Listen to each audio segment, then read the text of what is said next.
विकास आघाडी चषक 2026 मध्ये आणि सध्या धावसंख्या पाहिली तर तिथे स्थिर असेल 20 या धावसंख्येवर हा बॉल पाहिला तर डॉट येताना पाहायला मिळेल 11 मध्ये आता 54 धावांची गरज आहे.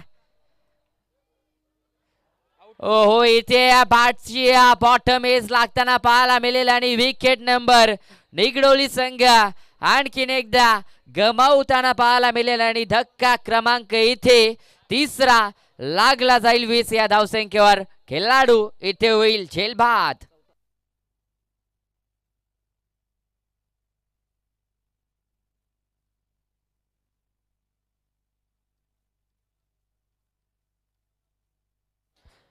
विकास नवीन खेळाडू मैदानाच्या आतमध्ये दाखल होताना पाहायला मिळतील परंतु विसरून चालणार नाहीये मित्रांनो. टेनिस बॉल क्रिकेटचा हा खेळ आहे.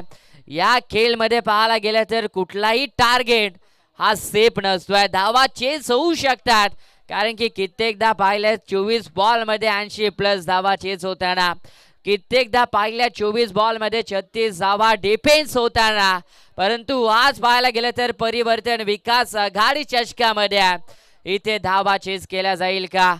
चला लगेच आपण स्पीडअप करत राहायचा. बॉल पाहिलं तर 2 झाल्या संपन्न 10 मध्ये 54 धावांची गरज आहे आणि इथे पहा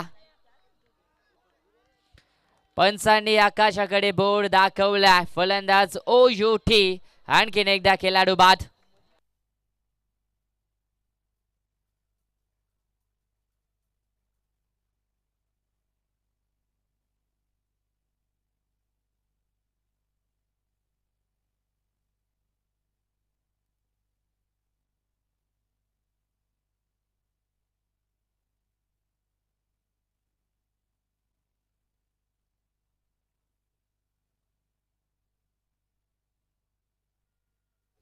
येणारे बॉल असतील 9 आणि त्यामध्ये पाहिलं तर 54 धाब्यांचा पाठलाग करायचा. ज्या पद्धतीनं बॅटिंग केली होती ना अंजरून संघाच्या फलंदाजांना तशी बॅटिंग करावी लागेल सध्या. परंतु यावेळेसला मधली दांडी इथे वाखवले गेले आहे आणि जोरदार ताल्यानं स्वागत करा कारण की या स्पर्धेमधील पहिली विकेट हॅट्रिक कंप्लीट केली गेली आहे.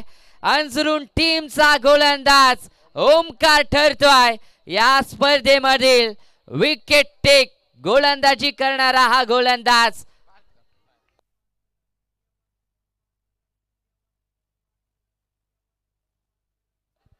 राम यांचं पाहिलं तर इथे फर्निचर डिस्ट्रॉय केलं गेलाय.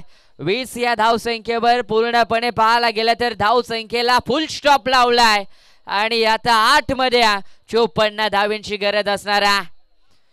ओ आणखीन एकदा लाऊडली अपील केला जातोय. पायावर हा बॉल पाहायला मिळालाय. उत्साह जास्त, आत्मविश्वास कमी होता आणि डॉट बॉलची इथे सध्या समाप्ती देखील होताना पाहायला मिळते. आणखीन एकदा या स्पर्धेमधील मेडन षटक